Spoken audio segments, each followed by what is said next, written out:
Nosotros que estamos aquí, mis hermanos, le invito a abrir sus Biblias en Oseas. Hoy vamos a tomar desde el capítulo 4 al capítulo 6. No se asuste que vamos a salir antes del mediodía. Bueno, el mediodía, ¿qué hora es el mediodía? ¿A las 12? No puedo prometer nada. Así que, Oseas, vamos a leer de Oseas 4 del 1 al 7, aunque vamos a ver hasta el capítulo 6.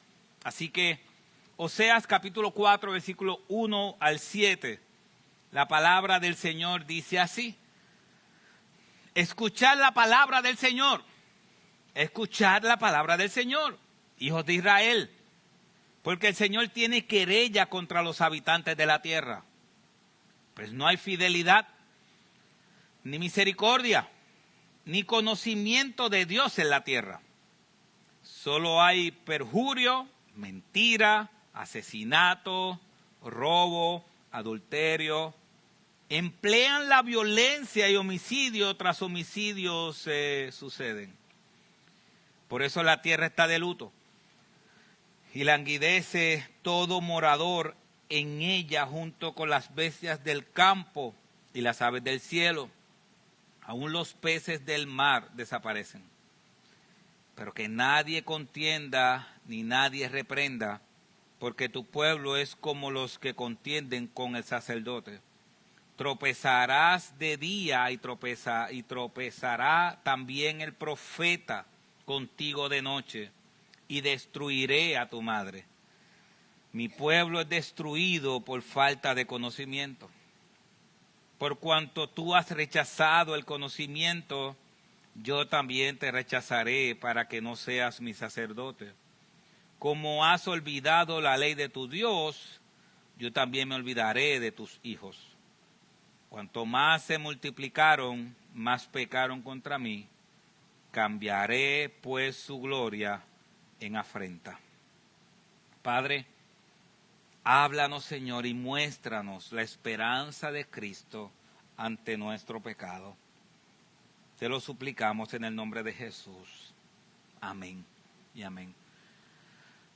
Los capítulos 1 al 3 de Oseas eran capítulos donde comparaba el matrimonio de Oseas y Gomer con el pueblo y con Dios y el pueblo. Pero de los capítulos 4 hasta el final del libro ya son mensajes directos de parte de Dios. Ya no hay una alegoría, o ya no hay un ejemplo entre Dios y el pueblo, Gomer y Oseas, sino ya Dios, después de mostrar cómo el pueblo se ha prostituido, ahora Dios le va a hablar a su pueblo. Va a hablarle de manera directa. Hace años atrás, le preguntaron a R.C. Sproul cuál era el mayor problema que tenía la sociedad. Y él dijo, el mayor problema de la sociedad es que no conoce a Dios. Y esa persona, que fue Miguel Núñez, también le preguntó, ¿y cuál es el mayor problema del cristiano? Y R.C. Sproul responde, que no conoce a Dios.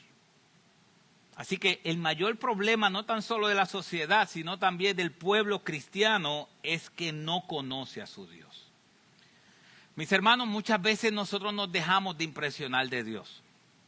Muchas veces Dios no nos impresiona. Si Dios nos impresionara, como se supone que lo haga, entonces no tendríamos que luchar tanto con leer su palabra. No tendríamos que luchar tanto con hacer lo que Él quiere que hagamos, si es Dios el que impresiona nuestras almas y nuestra vida. El apóstol Pablo dice en Filipenses capítulo 3, y todo lo tengo por basura por amor a Cristo. Por amor a Cristo. Y Pablo dice, y lo he dejado todo en vista del incomparable valor de conocer a Cristo mi Jesús. El llegar a ser como Cristo en su muerte y en su resurrección. Pablo tenía solamente una meta y era conocer a Cristo. Pero es impresionante porque el apóstol Pablo, ¿cuántos libros de la Biblia escribió Pablo? 13. Si no le contamos Hebreos, escribió 13 libros de la Biblia. ¿Cuántas iglesias plantó Pablo? Muchísimas iglesias. Después de Cristo, ¿quién nos presenta la teología más profunda de quién es Cristo? Pablo. Filipenses capítulo 2 dice que el que no estimó ser igual a Dios, sino que se humilló hasta lo sumo y que le dio un nombre que es sobre todo nombre después. Así que vemos a Pablo como el mayor teólogo, obviamente después de Cristo, el mayor teólogo de todo el Nuevo Testamento. No hay nadie que haya sido más influyente que Pablo en la humanidad. Nadie. Después de Cristo, obviamente. Y Pablo dice, yo quiero conocer a Cristo. Yo quiero experimentar a Cristo. Yo quiero conocerle. Entonces, hágase una pregunta, que es la pregunta que todos debemos hacernos. ¿Cuántos libros de la Biblia nosotros hemos escrito? Más, ¿cuántos emails, cuántos mensajes de más de 1500 palabras hemos escrito? Eso hace tiempo que no escribimos. ¿Cuántas iglesias hemos plantado nosotros? ¿A cuánta gente hemos evangelizado nosotros? Si nosotros comparamos nuestra vida con la de Pablo, ¿cuán corto quedamos? ¿Qué ustedes creen? Es incomparable. Pero Pablo quería seguir conociendo a Cristo. Después de hacer todo, él tenía solo una meta: conocer a Cristo, experimentar a Cristo. Imagínense cuánto más nosotros debemos anhelar y desear conocer a Cristo. Mis hermanos, en la palabra de Dios, la Biblia, es tan impresionante tenerla, que yo sé que a usted le ha pasado que ha leído un versículo de la Biblia 1000 veces y de momento lo lee una vez más y ve algo que no había visto antes. ¿Le ha pasado eso? Uno dice, wow, yo he leído esto muchas veces y lo leo nuevamente y se convierte en algo vivo. Hace tiempo, y ustedes saben esa historia, hace tiempo yo le pregunto al pastor Miguel Núñez, Pastor Miguel, ¿por qué nosotros como creyentes no tenemos pasión por Dios? Yo sé que usted sabe que lo he contado en muchísimas ocasiones. Y él dijo, no hay pasión por Dios porque el creyente no conoce a su Dios. No conoce la grandeza de Dios. Así que, ¿por qué estamos como estamos? Eso es lo que a este pueblo le faltaba. Así que yo quiero que primero veamos la condición del pueblo. Miren el versículo 1 del 4.1. Vamos a coger del 4.1 al capítulo 6. Miren el 4.1. El 4.1, Dios, dice el versículo 1, va a salir en las pantallas, dice, escuchar la palabra del Señor. Ahí Dios a su pueblo, recuerden que sea el pueblo de Israel. Israel es el reinado del norte, que eventualmente ellos van a desaparecer. Y está el reinado del sur, que lo expliqué en la primera predicación. Así que Oseas le está hablando al reinado del norte y le dice, escuchad la palabra del Señor. Hijos de Israel, porque el Señor tiene una, ¿qué dice? Una querella. Mis hermanos, no se nos puede olvidar que esto es un vocabulario legal.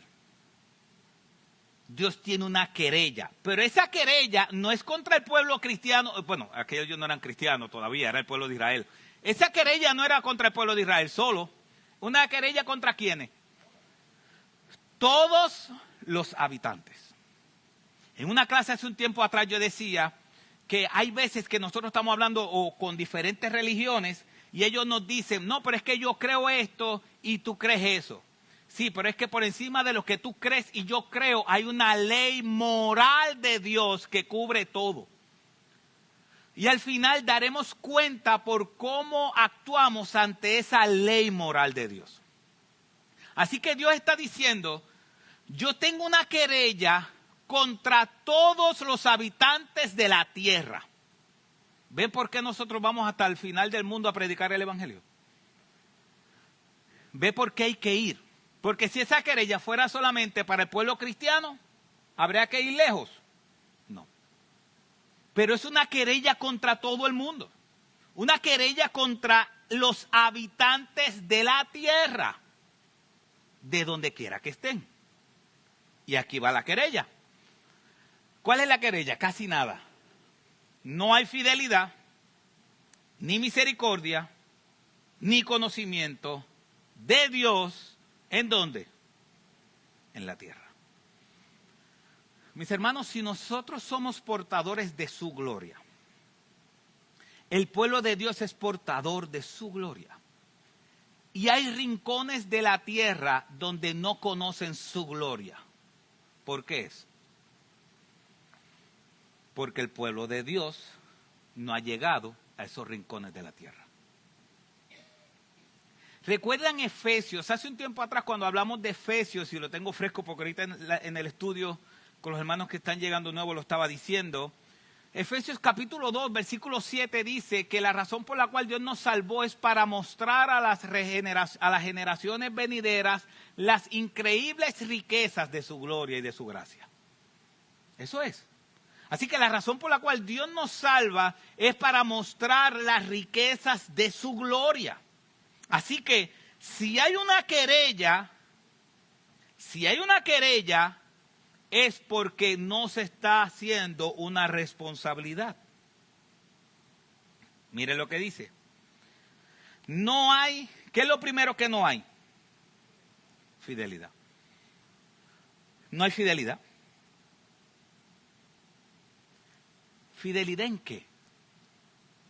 En las relaciones. En las relaciones. ¿Por qué Gomer estaba siendo acusada por ser qué? Infiel.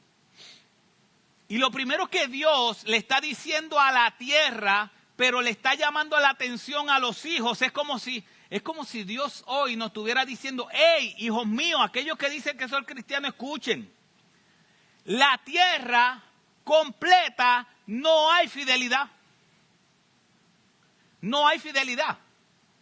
No tan solo no hay fidelidad, no hay misericordia. ¿Usted sabe qué significa esa palabra misericordia? Por eso es importante siempre tener buenos comentarios bíblicos, buenas Biblias de estudio, porque aunque en el español dice misericordia, la palabra hebrea significa lealtad. No hay lealtad en amor. Eso es lo que significa la palabra misericordia. No hay una lealtad en el amor. No me son leales, está diciendo Dios. No me aman como yo los amo. No me aman como yo los amo. Pero tampoco pueden hacerlo. ¿Por qué no pueden hacerlo? ¿Qué es lo último que dice Dios? Ni conocimiento de Dios en la tierra. ¿Cómo va a haber fidelidad, un amor leal, sin conocimiento? Miren, mis hermanos, esto es como un general diciéndonos, miren la tierra como está, y ustedes son mis hijos, los encargados de llevar ese mensaje, los encargados de ser fieles, los encargados de ser leales, los encargados de conocerme. Ustedes son los encargados, y si la tierra está como está, ¿por qué es? ¿Quién se supone que esté haciendo el trabajo que tiene que estar haciendo? ¿Los inconversos? ¿O quiénes? Nosotros. Nosotros. Así que esta querella, aunque va en ámbito general, dice habitantes de la tierra, se enfoca en el pueblo de Israel y le dice, hay un problema. Y el problema es que la gente no es fiel a mí. Ustedes no son fieles a mí. No tienen un amor leal por mí, ni tampoco conocimiento de mí.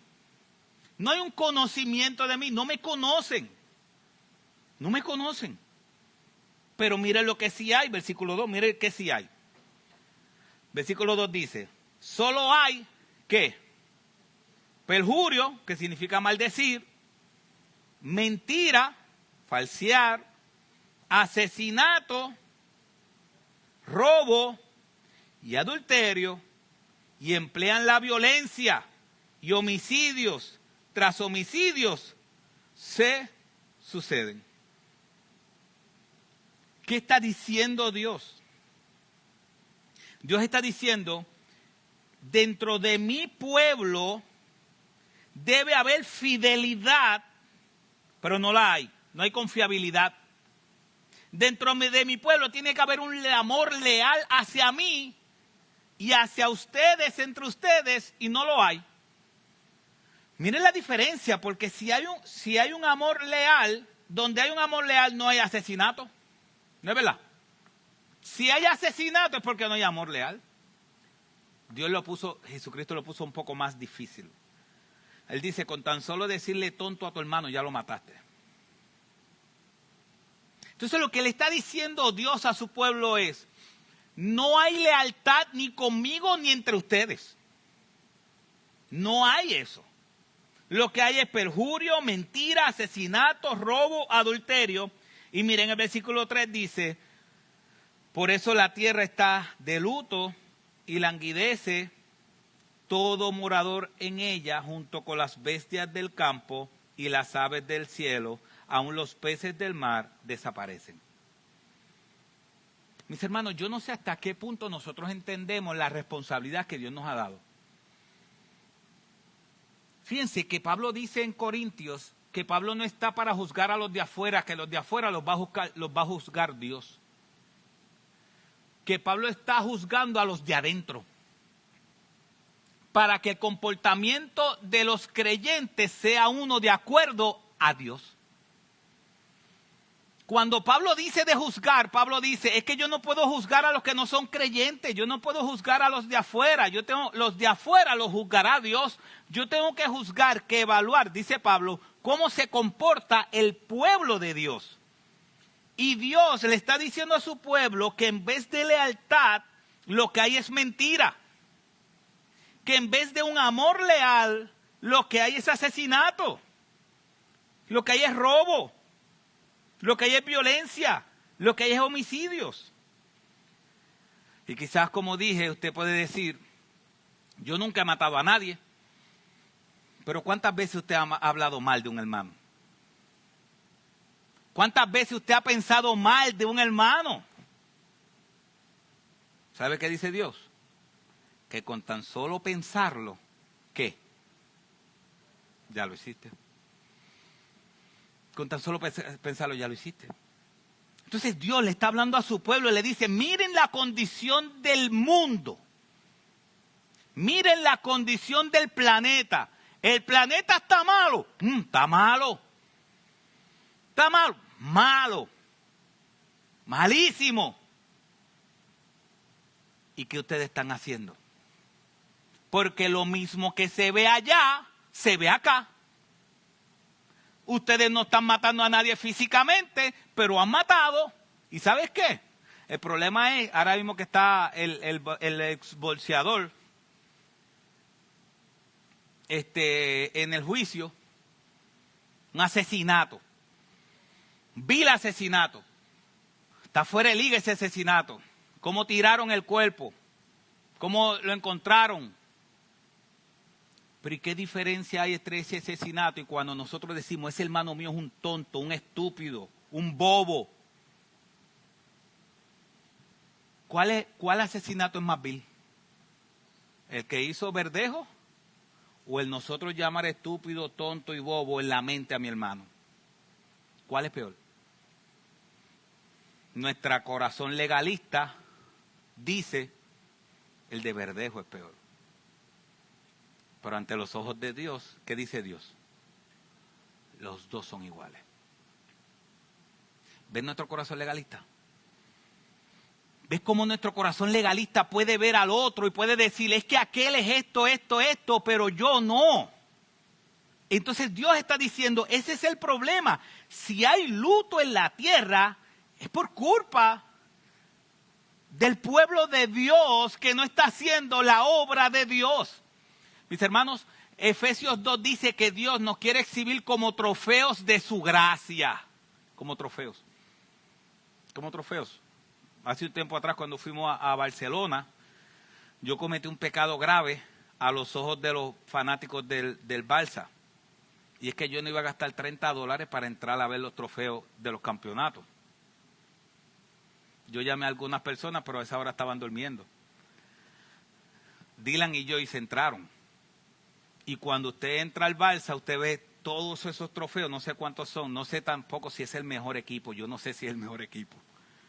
Pero usted ve todos los trofeos expuestos allí de todos los campeonatos. Dios está diciendo, ustedes son los trofeos, son el ejemplo que yo quiero dar al planeta completo de mi gracia.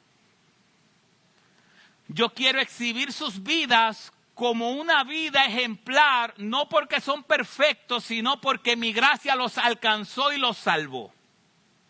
Yo quiero presentarle al planeta que yo transformo, que yo paso a las personas de muerte a vida. Eso es lo que yo quiero transformar. Pero sin embargo, versículo 3, pero la tierra está de luto. El cielo está de luto con las aves, el mar está de luto. Dice el versículo 4 y versículo 5. Miren un problema. Pero que nadie contienda ni nadie reprenda. Porque tu pueblo es como los que contienden con el sacerdote. Tropezarás de día y tropezarás también del profeta. También el profeta contigo de noche. Y destruiré a tu madre. Cuando dice destruiré a tu madre está hablando de Judá, donde sale todo. ¿Qué está diciendo ahí? Cuando el pueblo está como está, no es leal, no tiene conocimiento de Dios, no tiene amor por Dios ni entre ellos, siempre va a haber una contienda. ¿Qué dice? Pero nadie contienda ni reprenda, porque tu pueblo es como los que contienden con el sacerdote. Tropezarás de día y tropezará también el profeta contigo de noche y destruiré a tu madre. Mis hermanos, yo quiero, esto es lo que voy a decir ahora, me lo voy a sacar del corazón. Perdónenme, pero tengo que sacarlo del corazón. ¿Usted sabe cuánta gente yo he escuchado que me ha dicho, es que por ti yo me iría de la iglesia, por poco me voy de la iglesia por ti? Un montón de gente me lo ha dicho, y yo se lo voy a decir ahora. ¿Usted sabe cuántas veces yo he querido irme de la iglesia por usted? Sí, porque es que el pastor, y yo sé que están hablando más de Jafo que de mí. Eso no era un chiste, eso era la verdad. Pero es que viene, es que yo me voy por el hermano tal.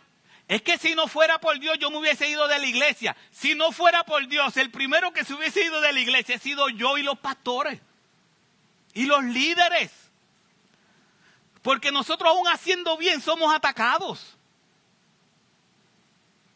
Si nosotros ponemos una lista, ¿quién sería de la iglesia? Analice usted qué tan fácil es usted de pastorear.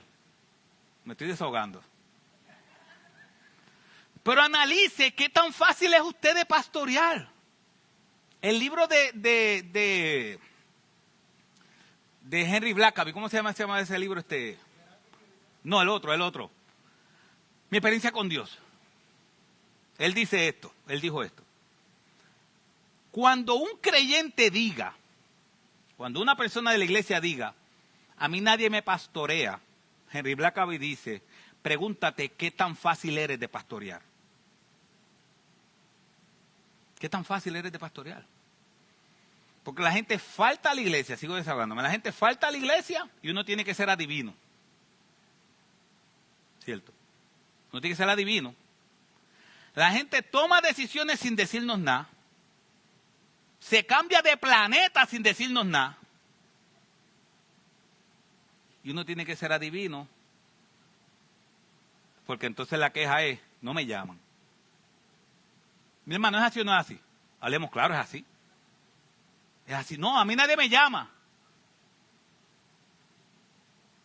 Mis hermanos, la vida más sola que hay es la vida de un pastor. Porque llama a todo el mundo y nadie lo llama. Pablo dice, ¿quién enferma? Y yo no enfermo. Así que yo quiero que usted se saque eso del sistema. Si usted dice, yo por ese pastor yo me iría de la iglesia, usted rápido piense, ¿cuánta gente se iría de la iglesia por mí? ¿Cuánta gente se iría de la iglesia porque yo no los llamo? ¿Cuánta gente se iría de la iglesia por mi comportamiento? Mis hermanos, ese es el problema. Cuando no hay conocimiento de Dios, cuando no hay perdón, miren lo que dice el versículo 4. ¿Qué hay? Contienda. Mis hermanos, Rafo es pecador también. Es pecador también. Bien pecador. Y yo voy segundo detrás de él. Él va adelante que yo. Sí, ese sí que. La otra vez él metió las patas y yo dije, oye, ya era hora que él también cogiera cantazo. Pues nada más los cojo yo. Mis hermanos, todos somos pecadores. Todos somos pecadores. Pero tenemos que tener algo en cuenta. ¿Qué es lo que me molesta de esta persona? ¿Su personalidad o que está pecando? ¿Qué me molesta de esta persona? ¿Su personalidad? ¿Cómo es o pecado? Y si usted analiza, aún en las parejas, si usted analiza que lo que le molesta de su esposo o de su esposa es la personalidad, tiene un problema. Porque Dios nos ha dado una personalidad a cada uno de nosotros. Lo que Dios tiene que transformar es nuestro carácter. Nuestra personalidad sigue siendo, por más que yo quiera, Josalí va a gritar cuando hable. Por más que él quiera. Es así. Entonces, es lo que está diciendo, entiendan algo. Hay contienda entre nosotros. ¿Por qué hay contienda? Porque no hay conocimiento de Dios. Porque no hay conocimiento de Dios. ¿Por qué hay contienda? Porque hay legalismo. Porque cuando una persona puede decir, yo me voy de la iglesia por tal persona, y no piensa que mucha gente se puede ir por él, es legalismo. Es legalismo. Mis hermanos, mire lo que dice el versículo 5, tropezarán de día y tropezarán también el profeta contigo de noche y destruiré a tu madre. Versículo 7, cuanto más se multiplicaron, más pecaron contra mí. Cambiaré pues su gloria en afrenta. Versículo 8 y 10, del pecado de mi pueblo se alimentan y hacia su iniquidad dirigen sus deseos. ¿Sabe qué significa deseos? Su alma. Esa palabra del versículo 8 que dice, del pecado de mi pueblo se alimentan, en vez de alimentarse de la palabra de Dios, se alimentan del pecado y hacia su iniquidad dirigen sus almas. Sus almas van hacia la iniquidad. Versículo 10. ¿Qué pasará? Comerán, pero no se saciarán. Se prostituirán, pero no se multiplicarán. Porque han dejado de hacer caso. ¿A quién? Al Señor. Capítulo 5, versículo 2 dice, y los rebeldes se han ahondado en la perversión, pero yo castigaré a todos ellos. Entonces, si usted se pregunta, que es el título de la predicación, ¿por qué estamos como estamos? Yo le voy a decir por qué estamos como estamos. Versículo 1 del capítulo 4. Porque no hay conocimiento de Dios. Versículo 6 del capítulo 4. Mi pueblo es destruido por falta de ¿qué? De conocimiento. Por cuanto tú has rechazado el conocimiento, yo también te rechazaré para que no seas mi sacerdote. Como has olvidado la ley de tu Dios, yo también me olvidaré de tus hijos. Yo quiero hablar de eso un momento. Entienda algo, mis hermanos, y mi alma también tiene que entenderlo. Miguel Núñez, explicando este texto, dice que Dios está diciendo, si tú olvidas lo más importante para mí, yo olvidaré lo más importante para ti. Si lo más importante para ti es tus hijos, lo más importante para mí es mi palabra. Si tú olvidas mi palabra, yo olvidaré tus hijos. Yo quiero añadirle algo a eso. Juan capítulo 1 dice que en el principio era el verbo, y el verbo era con Dios, y el verbo ¿qué? El verbo era Dios. Así que cuando hablamos de Cristo, Cristo es la palabra encarnada. O sea que para nosotros déjame ver cómo explico esto. Okay. Cuando Dios en Génesis 1 habla y Dios habló, y lo que Dios dijo se hizo, cuando Dios hablaba, ¿qué salía de su boca? por llamarlo de alguna manera, como un antropomorfismo. ¿Qué salía de su boca para construir todo? ¿Cómo Dios construyó todo? ¿Por medio de qué? De su palabra. Cuando Él hablaba, ¿qué salía de su boca? Su palabra. Y después Juan capítulo 1 nos dice que su palabra se hizo ¿qué? Carne. ¿Me van siguiendo? Significa que cuando Dios en Génesis 1, Él decía, hágase la luz, y su palabra salía, ¿quién era esa palabra? Cristo. Porque dice que la palabra, Dios hizo todo con el poder de ¿qué? De su palabra, y después su palabra se hizo carne. Así que, miren la diferencia. Hebreos capítulo 1 dice que Dios antes nos habló de muchas veces por medio de los profetas, pero ahora nos ha hablado por medio de ¿quién? De su Hijo. Escuche bien esto. ¿Qué significa? Miren la gravedad del asunto. Miren esta gravedad. Para nosotros esto es un libro. Esto es un libro. Palabras de Dios. Pero analizando lo que le acabo de explicar con Génesis, Colosenses y Juan, para Dios, ¿quién es este? Cristo. Su Hijo. La revelación más preciada del universo. Su Hijo.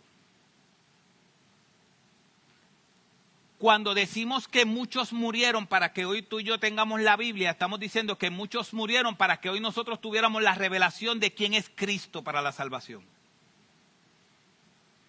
Ahora podemos entender ese pasaje. Cuando Él dice, por cuanto has olvidado mi ley hoy, teniendo el Nuevo Testamento, cuando Él dice, por cuanto hemos olvidado su ley, ¿de qué está diciendo Él? Si tú te has olvidado de quién es Cristo, en otras palabras, si a ti no te interesa mi hijo, yo tampoco voy a bregar con el tuyo.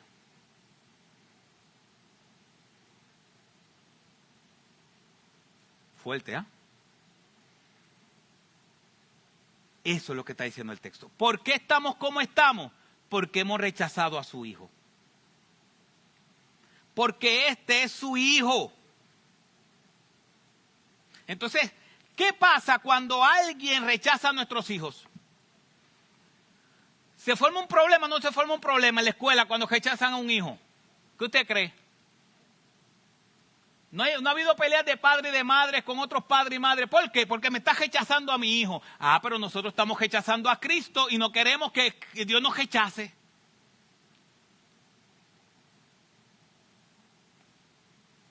¿Me entiende? Entonces, ese es el problema. Ese es el problema, que nosotros venimos y la iglesia tradicional dice, déjame bautizar a mi hijo.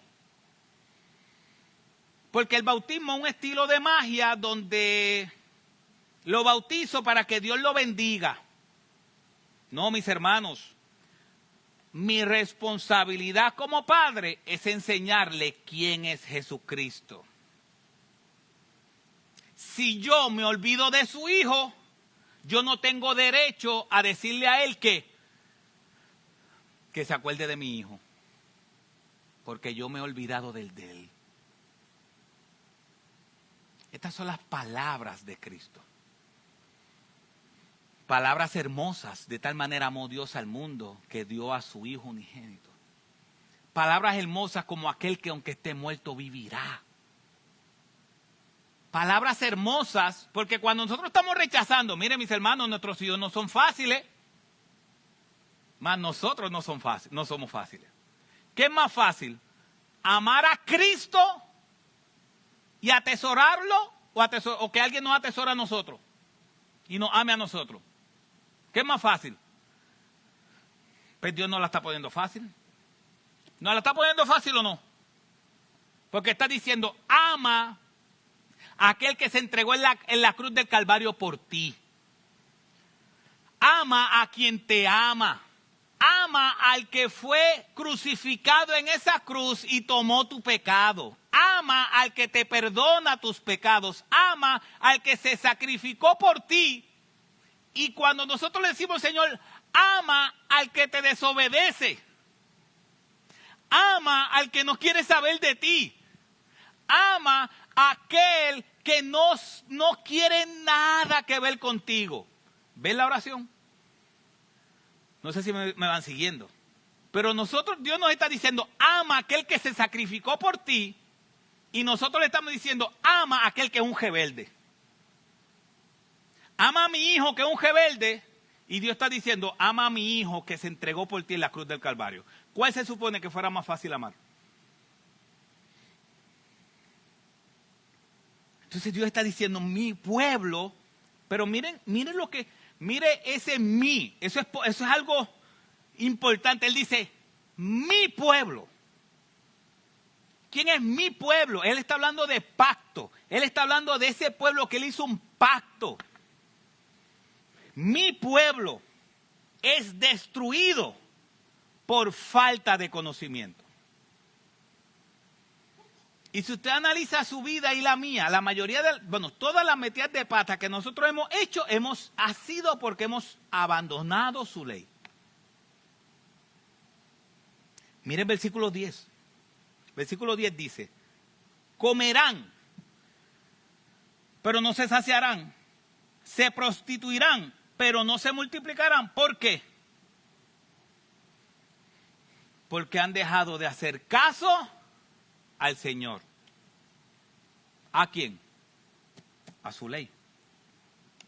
Versículo 14 del capítulo 4. No castigaré a vuestras hijas cuando se prostituyan, ni a vuestras nueras cuando cometan adulterio. Porque los hombres mismos se retiran con rameras y ofrecen sacrificio con las rameras del culto pagano. Mire lo que dice al final. Así se pierde el pueblo sin entendimiento. Es como un pesar, es como Dios está diciendo, cuando yo lo veo a ustedes tratando de saciar sus almas con otras cosas que no soy yo, me duele tanto que dice, así se pierde mi pueblo. Así se pierde mi pueblo sin entendimiento, no entiende. Está cavando para sí cisternas rotas que no aguantan agua, no entiende. Capítulo 5, versículo 4 dice, no les permiten sus obras volver a su Dios. Eso dice el capítulo 5, versículo 4. No les permiten sus obras volver a su Dios, porque hay un espíritu de prostitución dentro de ellos. ¿Y qué más? Y no conocen al Señor. O sea que las obras, miren lo que le está diciendo. Eso es impresionante. Él dice, no les permite sus obras volver a quién. No dice a Dios, ¿a qué dice? A su Dios. Miren que no está hablando de gente extraña, no está hablando a gente que no cree en Él. Está hablando a gente que cree en Él. Le está diciendo es que sus obras, lo que ellos hacen, no le permiten regresar a su Dios. No conocen al Señor. Capítulo 5, versículo 11 dice, Efraín está oprimido, quebrantado en juicio, porque insistía en seguir mandatos de hombre. Claro, porque si no seguimos el mandato de Dios, ¿cuál mandato vamos a seguir? Porque a alguien le vamos a hacer caso. Mis hermanos, ¿cuántas veces nosotros hemos tomado una decisión contando con Dios? Tenemos que ser honestos. La mayoría de las veces tomamos la decisión y después oramos para que Dios la bendiga.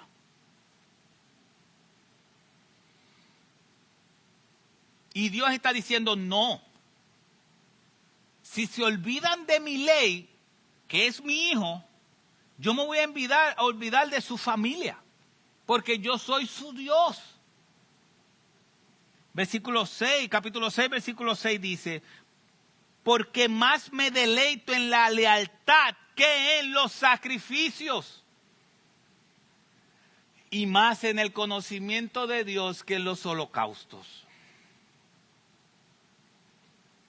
Miren lo que Dios está diciendo. Dios está diciendo, si ustedes quieren saber cómo yo me deleito, cómo se deleita mi corazón se deleita no cuando hacen algo, sino cuando son leales a mí de corazón. No cuando son leales de corazón.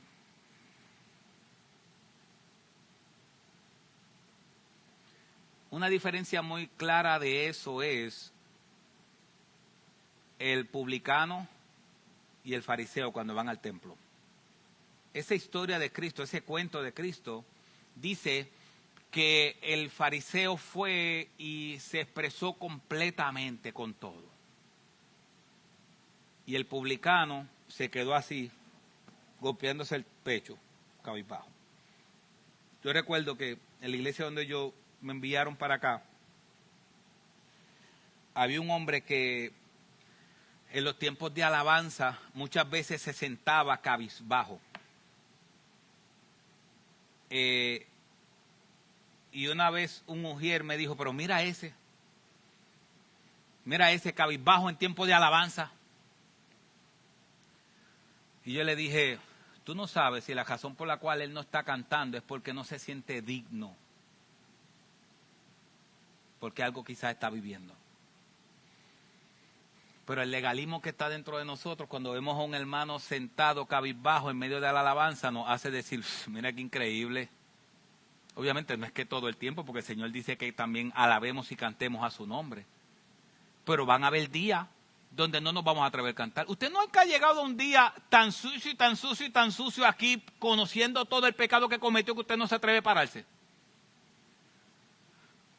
Eso, ante los ojos de Dios, es el sacrificio correcto. Peor es, la hipocresía es yo vivir como me da la gana allá y venir aquí, ¡hey! Gloria al Señor. No, porque el publicano fue diciendo, Señor, sé propicio a mí que soy pecador.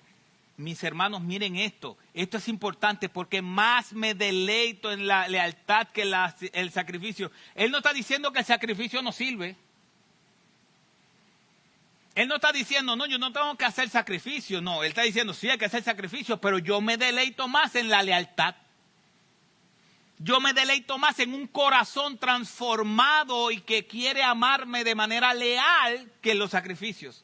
Y más en el conocimiento de Dios que en los holocaustos. Yo quiero que me conozcan. Y esa palabra conocer significa experimentar.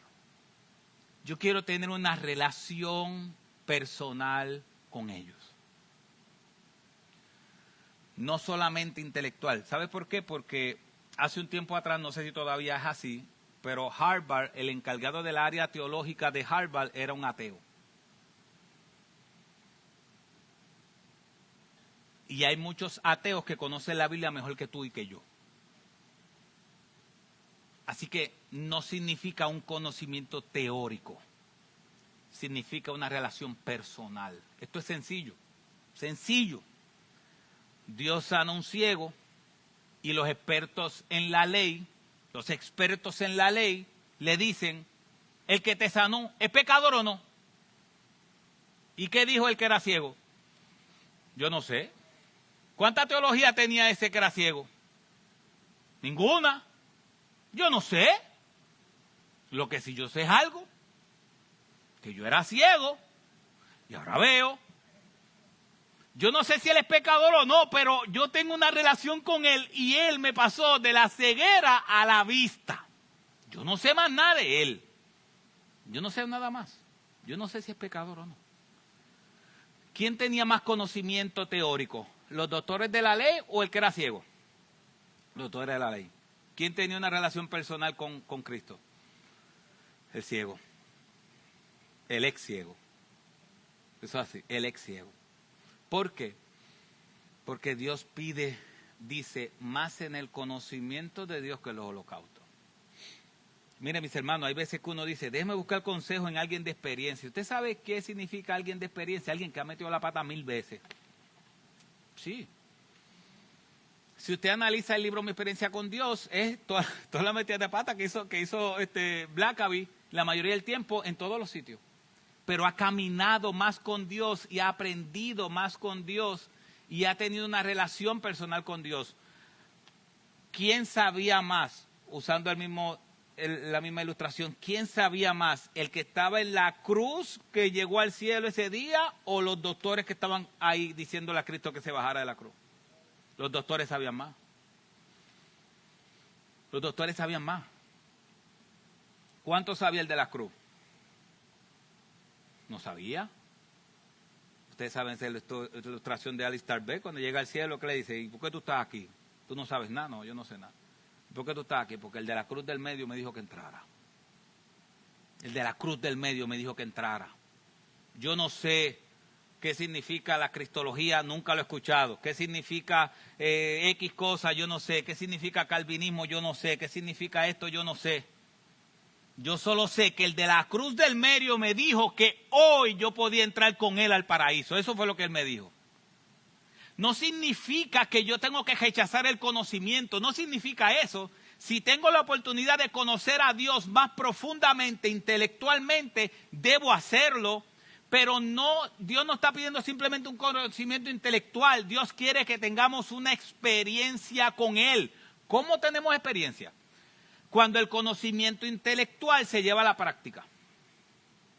Cuando el conocimiento intelectual se lleva a la práctica, ahí se une un verdadero conocimiento. Conozco teóricamente y también conozco de manera práctica. Pero Dios, o a Dios gracias, que Dios le da una oportunidad al pueblo. Y le dice, que es lo número 3 que el texto nos enseña, Dios da una oportunidad al pueblo. Capítulo 5, versículo 15 dice, es impresionante cómo Dios usa los antropomorfismos, porque Dios es espíritu. Dios es espíritu, le dice, me iré y me volveré a mi lugar hasta que reconozcan su culpa. Impresionante. Mis hermanos, Dios no está limitado a tiempo y espacio. Dios está en todos los lugares al mismo tiempo. Dios no está dividido en hoy, mañana, pasado. Dios no está limitado al tiempo. Dios hizo el tiempo, pero Él no está limitado al tiempo. Lo hablábamos ahorita en el estudio. Y Él dice, me iré y me volveré a mi lugar hasta que reconozcan su culpa. Si Dios no está limitado a tiempo y espacio, ¿por qué Él habla así? ¿Por qué Él dice, me iré y volveré a mi lugar hasta que reconozcan? ¿Por qué Él habla así si Él no está limitado por tiempo y espacio? ¿Por qué? Por amor a nosotros. Porque Él sabe que así es como nosotros entendemos. Porque Dios no se va a mover a un lugar porque Él llena todo.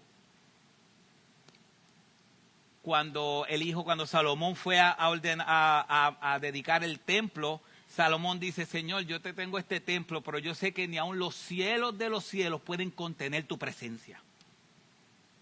Así que cuando Dios está diciendo, miren lo que voy a hacer, analicen su vida, yo me voy a volver a mi lugar. Yo me voy a volver a mi lugar. Eso no es un acto de amor para nosotros. Es un acto de amor. ¿Cuál es el lugar donde Dios puede estar? ¿Qué usted cree? En todo. Pero Él dice, usando un antropomorfismo que es el lenguaje humano para que nosotros podamos entender, Él dice, analicen. ¿Usted no le ha hecho a veces eso con su hijo? Cuando somos adultos. Bueno, ya yo te dije todo. Analiza, yo me voy a ir a mi cuarto o voy a estar en la sala. Tú analiza y yo voy a estar acá. Eso es lo que Dios está diciendo. Me iré y volveré a mi lugar hasta que reconozcan su culpa y busquen mi rostro. En su angustia me buscarán con diligencia. ¿Cuándo lo buscarán con diligencia? Y usted se pregunta, ve acá, ¿y por qué yo estoy tan angustiado? Ajá, ahí está. ¿Por qué estamos como estamos? ¿Por qué la mayoría de nosotros estamos en angustia? ¿Cuándo es que buscamos a Dios? En angustia. Dios está diciendo, yo me voy a sentar allí. Y cuando ustedes estén angustiados, van a tratar de buscar sus amantes, van a tratar de buscar todo donde han intentado refugiarse, van a tratar de buscarlo todo. ¿Y sabes qué? No van a encontrar nada. Yo voy a estar aquí sentado. En su angustia, miran a buscar. Dios dice en un momento dado, impresionante, Dios dice en un momento dado, cuando les pase algo, busquen a sus dioses de palo, de madera, a ver qué van a hacer con ellos. Impresionante, Dios se dice, cuando tú sigues adorando a los otros dioses, tranquilo, cuando te pase algo, búscalos a ellos, a ver qué te van a decir. Dice, ellos tienen oído y no escuchan, tienen manos y no tocan, tienen boca y no hablan. Dice, se convertirán en lo que adoran, dice un salmo. Así que Dios está diciendo, arrepiéntanse, arrepiéntanse, arrepiéntanse. Y último, el pueblo responde. Capítulo 6, dice, este es el pueblo, venid, ojalá que nosotros podamos responder así, venid, volvamos al Señor, pues Él nos ha desgarrado y nos sanará, nos ha herido y nos vendará. ¿Vieron eso? Las heridas que ellos tenían, ellos sabían que ¿quién se las había provocado?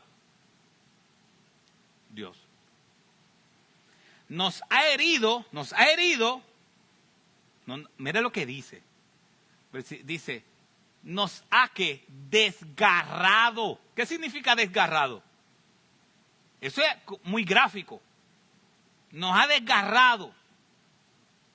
O sea, que no es que no me ha maltratado, no es maltratado. Nos ha desgarrado, pero no sanará. Nos ha herido y nos vendará. Nos dará vida después de 2 días. Al tercer día nos levantará.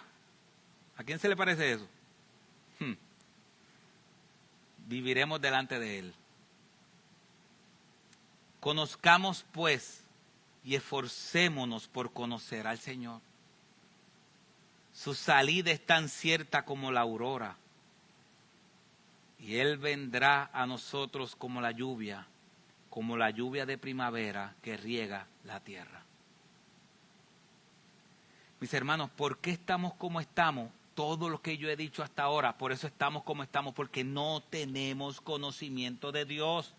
¿Por qué estamos como estamos? Es la pregunta que tenemos que respondernos. ¿Por qué estamos como estamos? Versículo 6.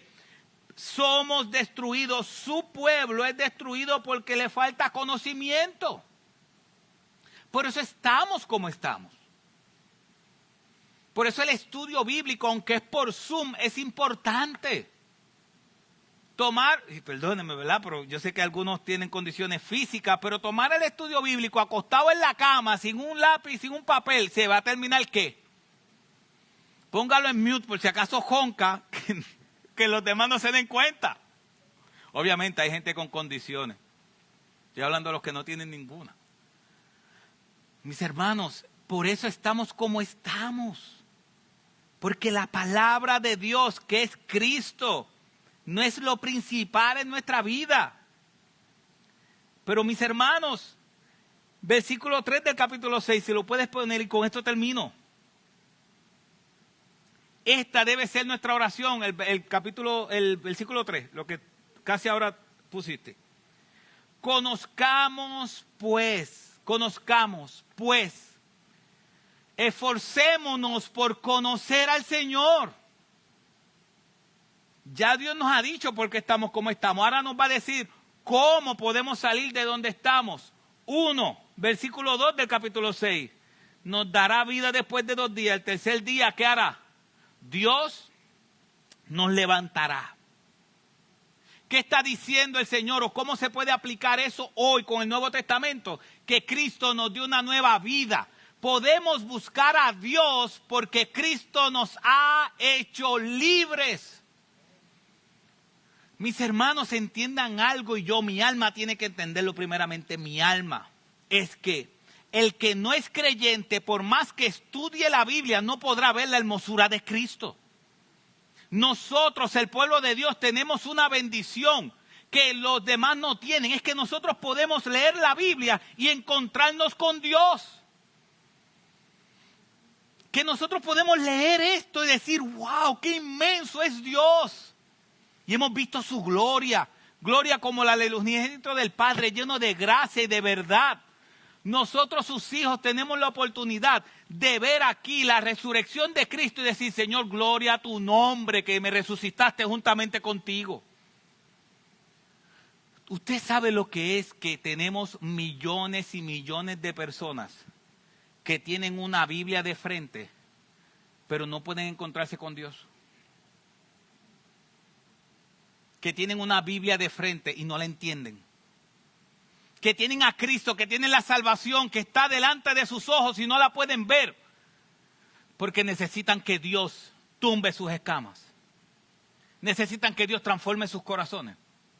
Necesita que Dios los adopte como hijos. Y nosotros que somos su pueblo, podemos leer su palabra. Y podemos encontrarnos con la hermosura de aquel que nos salvó. Podemos ver la cruz de Cristo y decir, gloria a ti, Señor, porque mis pecados fueron crucificados contigo en la cruz. Mis hermanos, ¿cómo es posible eso? Hay una historia. ¿Y cuál es la historia? Que yo tengo que creer por medio de la fe de que cuando Cristo murió hace 2000 años atrás, Él estaba muriendo por mis pecados. ¿Es una historia loca? Sin fe, ¿es una historia loca? ¿No es verdad? Yo tengo que creer que alguien murió por mis pecados del 2000 tal que nací.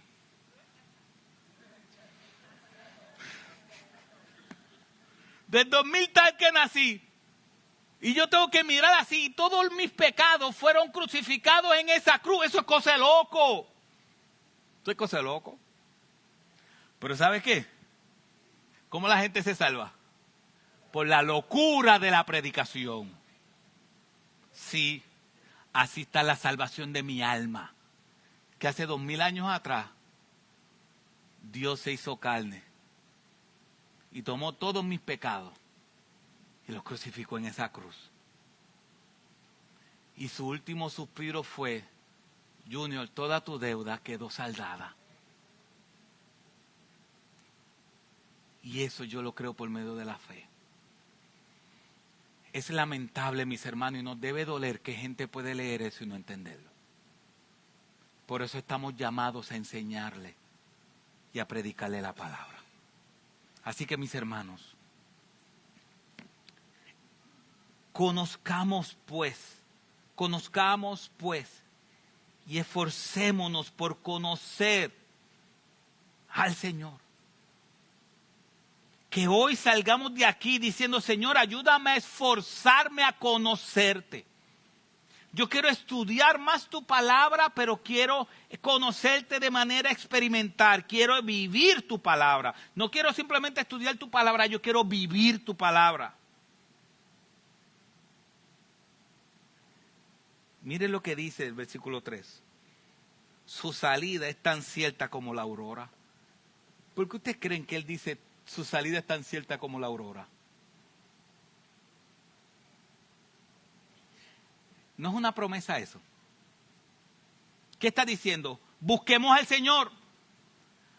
Esforcémonos por conocerle. Y después que dice, su salida es tan cierta como la aurora. ¿Qué significa? Si lo buscamos, ¿qué va a hacer el Señor?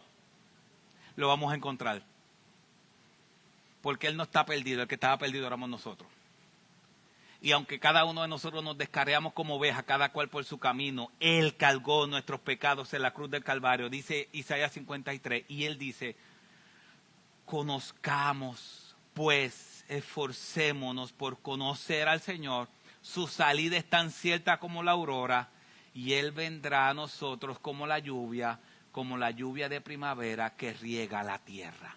Significa que hay una seguridad que todo aquel que busque a Cristo con todo su corazón, con toda su alma y con toda su fuerza, se encontrará con aquel que dejó la tumba vacía y regresará por su pueblo. Mis hermanos, esforcémonos por conocer a Cristo. No esto solamente para usted. Todos necesitamos esforzarnos. Cerremos nuestros ojos, mis hermanos, y hagamos algo. Hagamos algo. Analice